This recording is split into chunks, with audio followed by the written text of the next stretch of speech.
আজকে আমি আপনাদের সাথে গরুর মাংসের রেসিপি শেয়ার করব। দেখতেই পাচ্ছেন যে বাইরে কি পরিমাণ বৃষ্টি হচ্ছে, আর এই বৃষ্টি মাথায় আমি এসেছি রান্না করতে।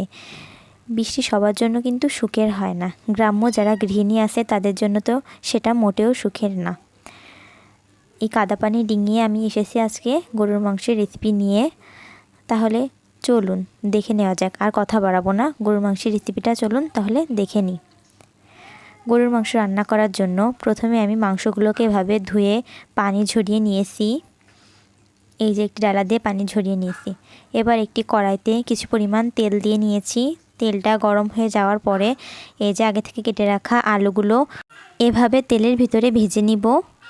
এই যে আলুগুলো তেলের ভিতরে দিয়ে দেওয়ার পরে এবার কিছুটা পরিমাণ লবণ দিয়ে নিলাম আলুর ভিতরে, দিয়ে এভাবে উল্টিয়ে পাল্টিয়ে ভালোভাবে আলুগুলোকে ভেজে নিব। যে আলুগুলো লবণ দিয়ে কিছুক্ষণ নাড়াচাড়া করার পরে এবার একটু পরিমাণ হলুদ দিয়ে নিব।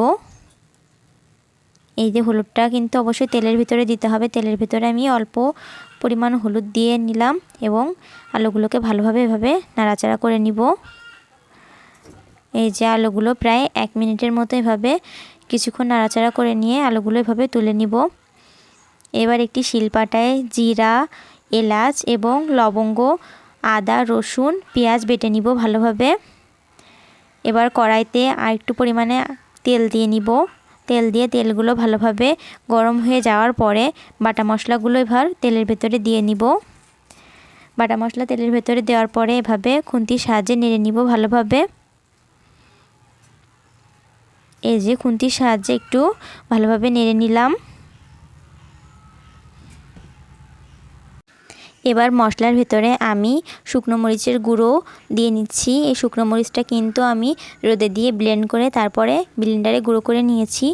এই যে শুকনো মরিচের গুঁড়োটা এভাবে মশলার ভিতরে দিয়ে নিচ্ছি। এখানে আমি 2.5 চামচের মতো শুকনো মরিচের গুঁড়ো ব্যবহার করেছি। এখানে আমি 500 গ্রামের মতো মাংসের জন্য 2.5 চামচ শুকনো মরিচের গুঁড়ো ব্যবহার করছি। এই শুকনো মরিচের গুঁড়োটা দিয়ে দেওয়ার পরে মশলার সাথে ভাবে নেড়েচেড়ে মিশিয়ে নিব। এই যে কিছুক্ষণ নেড়েচেড়ে ভাবে মিশিয়ে নেওয়ার পরে লবণ দিয়ে দিলাম 1 চামচের মতো, দিয়ে আবার একটু নেড়ে নিব মশলার মধ্যে। নেড়ে নেওয়ার পরে এবার একটু সামান্য পরিমাণ পানি দিয়ে নিব মশলাটা কষানোর জন্য। এই যে মশলা কষানোর জন্য পানি দেওয়ার পরে তার ভিতরে একে একে হলুদের গুঁড়ো দিয়ে নিব। হলুদের গুঁড়োটা দিয়ে নেওয়ার পরে আমি কিন্তু এবার এখানে কিছু পরিমাণ ডালচিনির গুঁড়োটা দিয়ে নিব। এই যে এখানে কিছু পরিমাণ ডালচিনির গুঁড়োটা দিয়ে নিলাম। এই ডালচিনিটাও কিন্তু রোদে শুকিয়ে ব্লেন্ড করে রাখা। এবার ডালচিনি গুঁড়োটা দিয়ে কিছুক্ষণ নেড়ে চেড়ে রেখে দিব মশলাটা কষানোর জন্য। যতক্ষণ পর্যন্ত মশলার উপরে তেল না উঠবে ততক্ষণ পর্যন্ত মশলাটা এভাবে কষে নিব।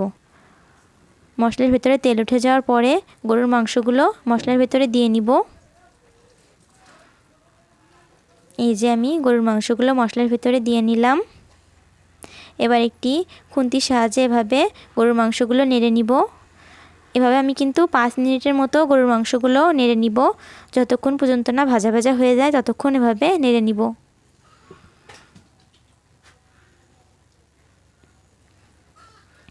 এই যে এভাবে অনবরত আমি নাড়তে থাকবো।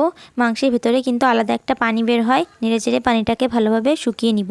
এই যে দেখতেই পাচ্ছেন যে কেমন ভাজা ভাজা হয়ে গেছে। এখানে কিন্তু ভাজতে ভাজতে কিছুটা পরিমাণ সেদ্ধও হয়ে গেছে। এই যে দেখতেই পাচ্ছেন যে মাংসটা হালকা কিছু পরিমাণ সেদ্ধ হয়ে গেছে। এই যে এভাবে একটু নাড়াচাড়া করে নিব।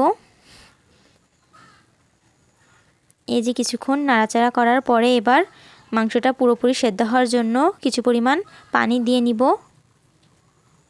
এখানে কিন্তু অবশ্যই গরম পানি দিতে হবে। গরম পানি দিলে মাংসের কালারটা ঠিক থাকে। যদি এখানে আপনারা ঠান্ডা পানি দেন তাহলে কিন্তু মাংসটা দেখতে সাদা লাগবে, দেখতে ভালো লাগবে না। আর গরম পানি দিলে কালারটা কিন্তু ঠিক থাকবে।